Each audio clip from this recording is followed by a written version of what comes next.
호기심의 대상으로 한번 타볼까의 수단으로 전락이 된다면 관련 교통사고도 증가되고 바이크에 대한 인식이 더 나빠지는 악순환의 한 가지 더 보탬의 역할을 하게 되지 않을까, 이런 좀 문턱이 너무 낮아지지 않았나, 이런 좀 우려를 하는 거죠.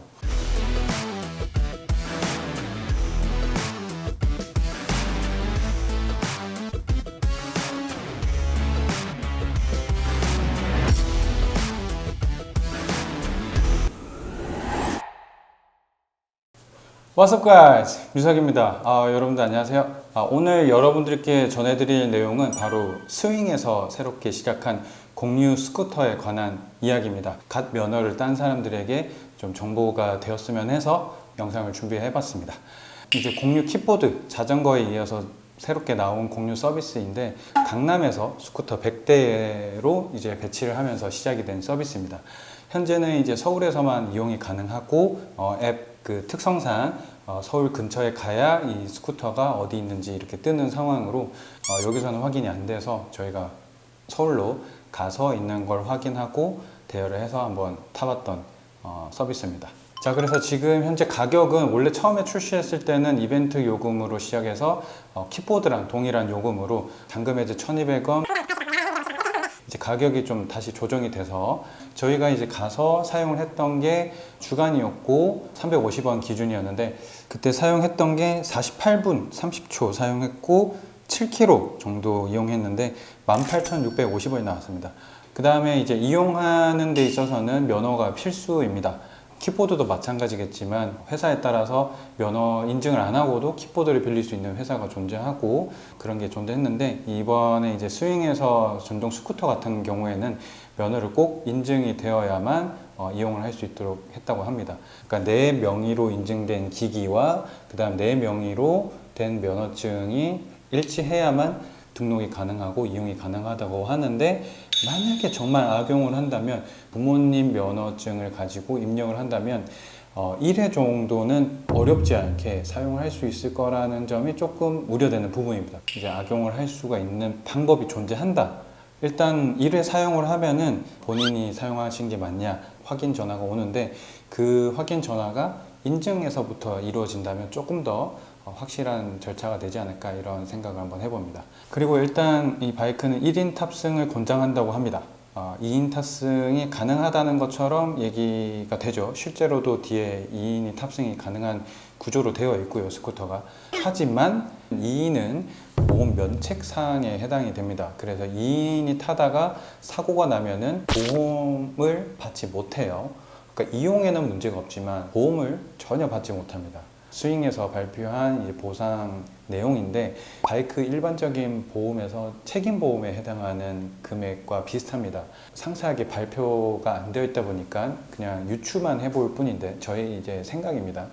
그래서 책임보험에 해당하지 않나, 이렇게 좀 생각이 되는데, 이 책임보험은 형사사고가 난다면 이제 보호를 받지 못합니다. 11대 중과실 뭐 이런 것도 보호를 받지 못하는데, 강남에서 다니는 차다 보니까, 바이크다 보니까 벤츠 E클래스, 뭐 5시리즈 뭐 이런 게 질비한 곳이기 때문에 그런 차들을 사고 냈을 때 2천만 원은 쉽게 그냥 넘어갑니다. 대물 같은 경우에는 자기 부담금도 100만 원이 있으니까 무조건 보험이 있다고 해서 돈을 안 내는 게 아니다. 특히 이제 3천만 원까지는 그래도 부상 당할 경우는 잘 없으니까 괜찮겠네 하지만, 병원비가 2,900만 원 나오면 2,900만 원 다 주는 게 아니라 부상 등급에 따라서 기준이 있습니다. 그런 부분을 좀 인지를 하고 사용을 해야 한다. 자, 그래서 저희가 한번 스윙을 직접 이용해 보려고 강남으로 갔습니다. 자, 여러분들, 이 생생한 현장을 전달해 드리기 위해서 저희가 이제 차를 몰고 강남으로 왔습니다. 여기에 되게 공유 스쿠터가 많이 있어 가지고 왔습니다. 이게 그냥 이런 골목 사이에 이런 식으로 주차가 되어 있습니다.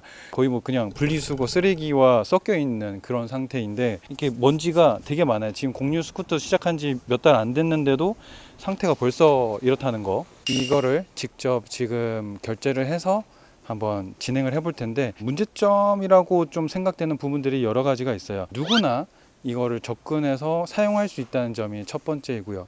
그 다음 두 번째는 헬멧이 들어있지만 단일 사이즈입니다. 엑스라지 사이즈 하나가 들어가 있는 걸로 아는데, 그렇게 되면은 뭐 얼굴이 작은 사람들은 헬멧을 써도 놓을 테고, 턱끈을 이렇게 내가 꽉 조여서 사용하실 분들이 그렇게 많지 않다고 봐요. 많은 사람들이 공유를 하는 헬멧이기 때문에 위생에 대해서 난 좀 별로다 하시는 분들은, 관리 상태가 안 좋아서 나는 쓰지 않겠다 하시는 분들도 있을 겁니다. 그러다 보니까 이 스윙에서도 헬멧 사진이 인증이 돼야 주행 가능하게끔 뭐 변경할 예정이라고 하는데, 그거 한번 지켜봐야 될 부분이고요. 그 다음에 이 바이크가 세그웨이에서 나온 E110L이라는 모델로 이렇게 추정이 되는 모델인데, 최고 속도가 40km 정도 나오는 스쿠터입니다. 어린 보호구역 가면 30km 하잖아요. 그런 그 주행 속도로 이걸 타게 되는데, 방금 지나간 속도도 아마 30 되지 않을까? 저런 속도로 스쿠터를 타면 또 달라집니다. 이 차들 사이에 끼이면 굉장히 무서운데 한번 또 느껴볼 거고, 면허증만 있으면은 단순히 이게 탈 것이라고 그냥 여겨도 되는 부분인가, 이런 생각은 듭니다. 자, 그러면은 한번 앱을 실행해서 한번 해볼게요. 자, 이제 대여하기 누르면은 QR코드를 스캔하면 되고요. 자, 그러면은 운전면허 등록 후 다시 시도해 주세요 이렇게 돼 있네요. 면허 등록 성공했대. 그냥 정보만 입력했는데 생각보다 좀 간단한데요.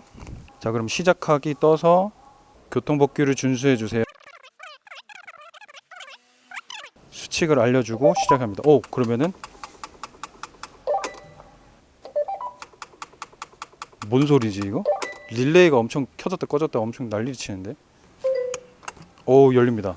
자, 보시는 것 같이 이제 공유가 되는 헬멧이 들어있고요. 지금 보시다시피 엑스라지입니다. 머리 둘레가 60으로 되어 있는데, 이거 이제 여성분들은 굉장히 큰 수치예요. 저도 남거든요. 보통 그냥 이렇게 한다고, 이런 식으로. 이러면은 이게 날아가거든. 턱끈이 있는데도 턱끈은 안 풀었죠. 사고 나면은 턱 하는 순간 그냥 이래 날아가, 그냥 맨땅에 헤딩. 저는 목숨이 소중하기 때문에. 자, 지금 우리 설명하는 순간 2,500원 돌파했습니다. 아무것도 안 했는데. 자, 빨리 진행하도록 하겠습니다. 그냥 시간이 돈입니다. 이제 빨리 하자. 야, 아까 해제했잖아. 이거 좀 야한데 이거? 잠깐만. 여기 깜짝이야. 씨. 저기 왜 그러세요? 됐다. 간다. 한번 강남 일대를 타보도록 하겠습니다. 시트 포지션은 여기 사이드가 이렇게 빗면이 돼 있어가지고 살짝 발이 바깥으로 이렇게 벌어지는 느낌? 그래서 가운데 딱 이렇게 오므려서 놓아야 이쁘게 가지런히 주행이 될 것 같고요. 저 스로틀이 고장난 줄 알았는데 이게 전체 주행입니다. 야! 이게 전체예요.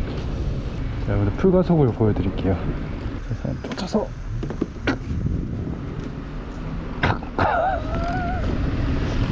스로틀 놨을 때 회생제동이 걸리지가 않아서 그냥 쑥 미끄러지는 느낌이네요.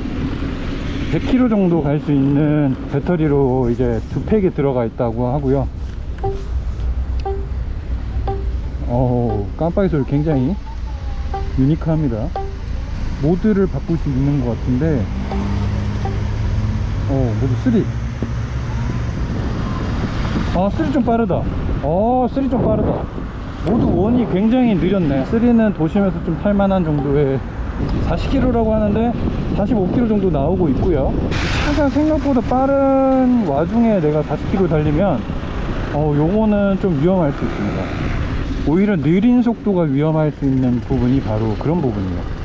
사실 택시랑 비교를 하면은 그닥 메리트가 없거든요. 이렇게 막 새길로 가고 뭐 이런 거 아닌 이상은. 스로틀은 살짝 한 박자가 늦게, 근데 여기서 출발할 때는 그 울컥하면서 빠르게 가질 때가 있어요. 스로틀 가면 굉장히 좀 불쾌하네. 울컥 부드러운 주행이 조금 힘든 스로틀 감입니다. 모드 1과 3의 차이는 굉장히 큰 것 같고요. 그 다음에 모드 2와 3의 차이는 많이 없는 것 같아요. 확실히 초심자는 이래 두고 주행을 하셔야 나을 것 같은데, 지금 엑셀도 부드럽게 감기고요. 전기차 특유의 그 토크는 없어서 일이 좀 더 부드럽게 탈 수가 있을 것 같아요. 브레이크를 한번 볼 건데, 안 들진 않는데 더 강력하게 쥐어져야 되지 않나. 이게 딱 브레이크가 걸리는 느낌이 한번 든단 말이죠. 여기서 더 강하게 좀 쥐어야 그때 브레이크가 제대로 듣기 시작하는 느낌인데, 이런 데는 되게 쾌적하게 탄다는 느낌이 드네. 어떤 브레이크든 확실하게 잡으면은 ABS 없네요. 그쪽에 ABS 없는 브레이크입니다. 제가 볼 때 브레이크가 조금 아쉽습니다. 왜냐면 이 바이크를 공유 스쿠터, 정말 운전 면허증만 있으면 누구나 탈 수 있는 스쿠터다 보니까 이 누구나 잘 다룰 수 있어야 하거든요. 근데 악력이 세지 않은 사람이 강하게 잡아야 제동이 시작되는 느낌이 더 들어오는데, 그런 개념을 설명을 해주네 이 말이죠. 그런 부분들이 조금 우려되는 부분이다.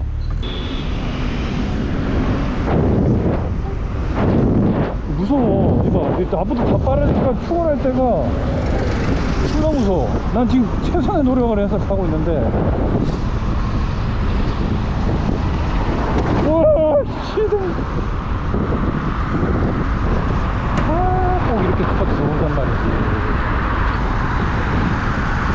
얼마 나왔을 것 같아? 지금요? 12,000원? 12,000원? 30분 탔는데 13,400원. 우리나라 이 공유 킥보드나 탈 것에 대한 시스템의 자체 큰 문제점 중에 하나가 제한이 없다는 거예요. 제한이. 대수 제한. 대다수의 선진국들은 대수 제한을 걸거든요. 뭐 1만 대, 2만 대 뭐 이런 식으로 이렇게 걸어서 그 이상 등록 못 해요. 예를 들면 뭐 1만 대라 치면은 그 1만 대에서 어떤 회사는 3,000대 주고 어떤 회사는 2,000대 주고, 그런 식으로 대수 제한을 해서 관리를 제대로 하고, 또 무분별하게 여기저기 이렇게 남발되고 뭐 정말 쓰레기 더미처럼 뭐 도로에 갑자기 널브러져 있거나 이런 게 안 생기게끔 만들어져 있는데, 우리나라는 그게 없다 보니까 좀만 뭔가 사업이 될 만하다 싶으면은 누구든지 막 다 뛰어들어서 대수 쫙 늘려버리고, 너무 늘어나니까 관리가 안 되고 뭐 방치돼 있고, 이런 공유 시스템의 가장 큰 우려되는 부분이 관리 소홀로 인한 안전사고, 그런 것들이 좀 걱정이 된다.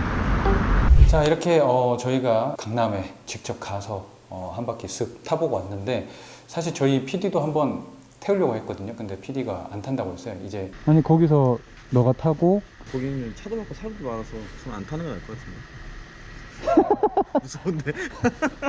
이렇게 인식이 잘 돼 있으면 괜찮아요. 근데 내가 면허도 있고 탈 수도 있고, 뭐 한번 타보는데 솔직히 뭐 1시간 타는데 2만 원이면 뭐 재밌게 탄다, 호기심을 또 푼다, 이런 생각이면 충분히 또 드릴 수 있는 금액이거든요.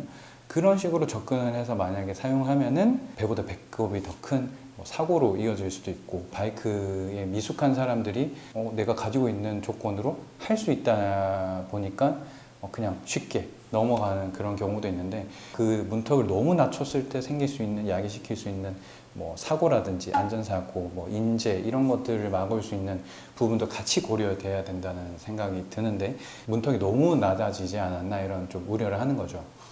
자, 그래서 이 접근성, 타기 쉬워졌다고 해서 안전하다고 생각해서는 안 됩니다. 다루기 편할 수도 있는데, 또 반대로 이런 안정적인 측면에서 봤을 때는 좀 불안한 요소로 다가오는 게 좀 있었거든요. 또 ABS가 없다는 부분도 좀 우려 요소 중에 하나고, 호기심의 대상으로 한번 타볼까의 수단으로 전락이 된다면 관련 교통사고도 증가되고, 바이크에 대한 인식이 더 나빠지는 악순환의 한 가지 더 보탬의 역할을 하게 되지 않을까, 이런 좀 걱정도 됩니다. 회사에만 이런 책임을 전가하기보다는 국가에서도 좀 관련 공유 서비스가 위험하지 않게, 또 무분별하게 사용되지 않게 좀 제도적으로 마련해 줄 필요가 있지 않나, 이런 생각을 하고요. 프랑스 파리, 미국 샌프란시스코, 영국 런던, 이렇게 비교된 자료가 있는데 3개에서 4개로 이제 제한을 하고 있고요. 근데 우리나라 같은 경우에는 제한이 없기 때문에 강남에만 14개 이상이 있습니다. 뭐 파리 같은 경우는 15,000대, 뭐 샌프란시스코 1만 대, 영국 런던 같은 경우 2,000대로 가장 적긴 한데, 우리나라는 지금 약 55,000대입니다. 서울에. 이 회사 저 회사, 그리고 여기저기 뭐 어떤 회사는 이렇게 관리하고 저 회사는 저렇게 관리하고 하다 보니까 중구난방인 거죠. 그래서 아무쪼록 관련 법이나 제도적인 장치가 잘 마련돼서 또 알차게 또 좋은 서비스니까 잘 사용이 되는 서비스가 되었으면 좋겠다는 생각을 하고요. 자, 이 공유 스쿠터 재원에 대해서 간단하게 알려드리면 최대 주행 거리는 90km입니다. 배터리 하나를 더 추가를 해서 배터리 2개가 되었던 모델이기 때문에 주행 거리는 길게 나오는 측면이고요. 모터 출력은 1500W, 그러니까 1.5kW라서 마력으로 환산하면 2마력 정도. 브레이크는 모두 앞뒤 디스크 브레이크였는데 제가 타본 결과 조금 강하게 잡아야 제동이 좀 더 확실하게 들어오는 느낌이 들다 보니 힘 있는 사람이라면 좀 괜찮은데 힘이 없는 뭐 남성분들이나 여성분들 같은 경우에는 조금 더 강하게 쥐어줘야 된다는 그런 인식 자체가 있어야 되는데 바이크를 접해보지 못한 사람이 이런 공유 스쿠터의 서비스가 접근이 편하다고 해서 올라탔다가 이제 브레이크 제동에 미숙해서 사고 날 수 있는 여지가 조금 있어 보이는 그런 브레이크의 성능이었습니다. 그리고 추가적으로 이제 ABS가 없다는 부분도 이제 급한 경우에 이제 강하게 브레이크를 너무 세게 잡아서 락이 걸려서 미끄러지는 경우도 충분히 예상을 할 수 있는 그런 부분이고요. 공유의 서비스를 하면서 뭐 이런 거 잘 사용을 할까? 오늘 같은 경우에는 공유 스쿠터에 대해서 다뤘는데 스쿠터에 대해서 좀 우려되는 부분 그리고 알고 사용해야 되는 부분이 있다 생각이 돼서 좀 이렇게 영상으로 제작을 하게 되었습니다. 자, 그러면 저희는 다음 영상에 다른 내용으로 또 인사를 드리도록 하겠습니다. 감사합니다. 류석이었습니다.